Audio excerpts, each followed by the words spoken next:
aynu sii gudagalno xubintani daawadayaal garabkayga bidix waxaa taagan cabdicasiis jaamac.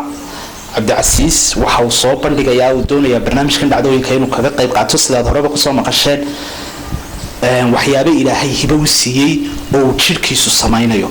balsiga ayaan weydiin doonaa waxyaabaha uu halkani kusoo bandhigayo ee markaasi jidhkiisa ka suuroobaya. cabdicasiis maxaa soo bandhigaysaa? waxaan soo tarnaantii waxaan soo bandhigayaa anoo ku faraxsan laakiin maanta soo istaagan xaga soo istaagay waxaan soo bandhigayaa wax qaab dhismeedkayga jidhka ku saabsan.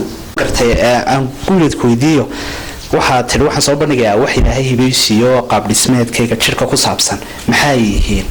maxaad samaynaysaa? jidhkaagu muxuu samaynayaa? jidhkaygu wax aduu rabbaaniye weeyaan. mar waxaan isku arkay beri anoo yar baan isku arkay laakiin waan jeclaa inaan soo bandhigo. sax. waxaad ii sheegtay in intaadan hore marka sidaa far loogu dhaqaajiyay inay dib iskugu noqonayso. waxa kaloo ii sheegtay inaad bush ab adigoo ka jaraya inaad labadaada garab intaad isku keento aad buskud ku jabin karayso. waxaasoo dhan waad soo bandhigaysaa dadweynuhuna way nala arkayaan soo maaha? Si fiican. waa sax. haddaba waynu gudageli doonaa bal isku daygaagan iyo waxa dhacdadan ilaahay adiga hibada kuu siiyey.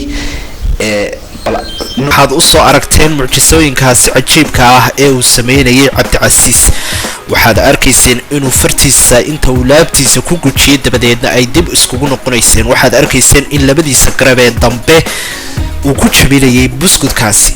hadda daawadayaal waa cabdicasiis qofkan idii hortaagan. markanna waxaad arkaysaan in uu labadiisa kaankalo dibadda ay imaadeen oo muruqyadii ku jiray ay soo baxeen.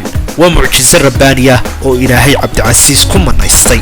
cabdicasiis waxaad ka dhugateen si fiicanna aad u aragteen iskudayadaasi cajiibka badan ee uu soo bandhigay. waana qofkii ugu horreeyey ee isagu soo bandhigay mucjisooyin noocan oo kale ah. mucjisooyin ku sugan amaba jidhkiisu uu leeyahay oo ilaahay ku galladaystay. cabdicasiis waxa uu telefishanka qaranka jamhuuriyadda somalilan u aqoonsaday inuu soo kordhiyey amaba uu soo bandhigay markaasi dhacdo amaba mucjiso jidhkiisa ku duugnayd. sidaasna waxaa loogu aqoonsaday dadka la yimaada mucjisooyinka la yaabka badan.